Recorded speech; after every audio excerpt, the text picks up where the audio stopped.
संसद के शीतकालीन सत्र में विपक्षी इंडी अलायंस ने उपराष्ट्रपति और राज्यसभा के सभापति जगदीप धनखड़ के खिलाफ अविश्वास प्रस्ताव का नोटिस दिया है।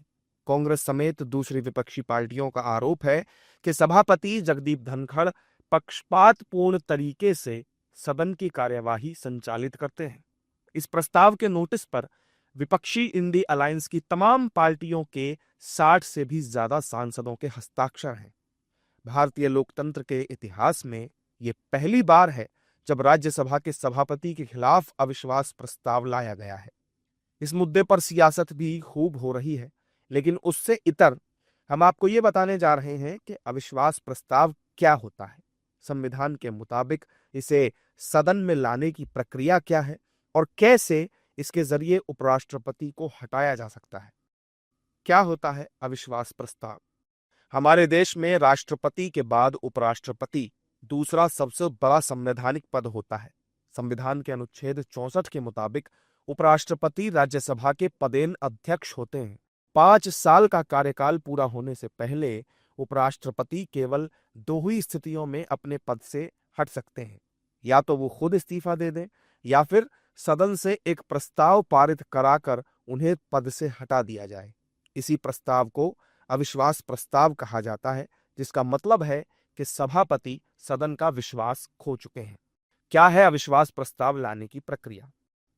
संविधान के अनुच्छेद 67 के क्लॉज बी में उपराष्ट्रपति को पद से हटाने की प्रक्रिया का उल्लेख है। संसद में प्रस्ताव पेश करने से 14 दिन पहले सदन को सूचित करना होता है।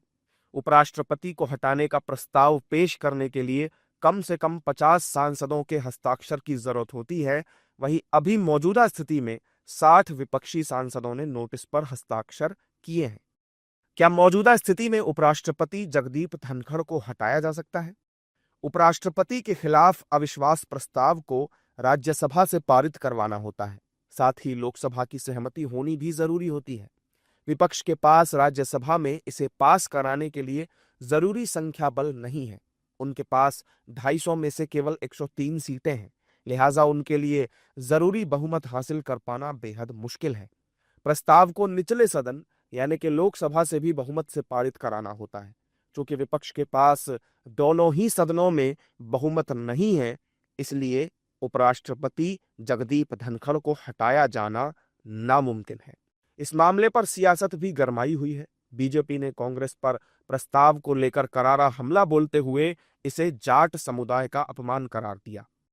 और आज जाति के बात करने वाले एक साधारण किसान परिवार से आया हुआ किसान का बेटा जगदीप धनखड़ जी के विरोध में अविश्वास प्रस्ताव लेकर आना, यह किसका असम्मान है?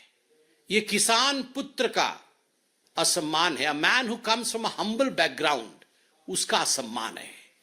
और आप जाति की बात करते हैं। मैं आपको एक स्पष्ट रूप से बता दूं यहां पर कि कांग्रेस पार्टी भी जानती है, घटक दल भी जानते हैं कि संख्या उनके हक में नहीं है।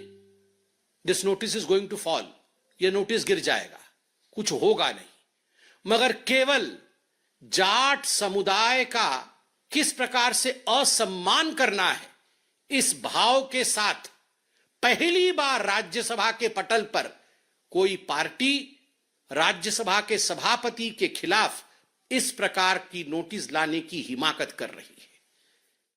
अविश्वास प्रस्ताव को पारित कराना विपक्ष के लिए भले नामुमकिन हो, लेकिन इससे शीतकालीन सत्र में सियासत का पारा जरूर चढ़ गया है।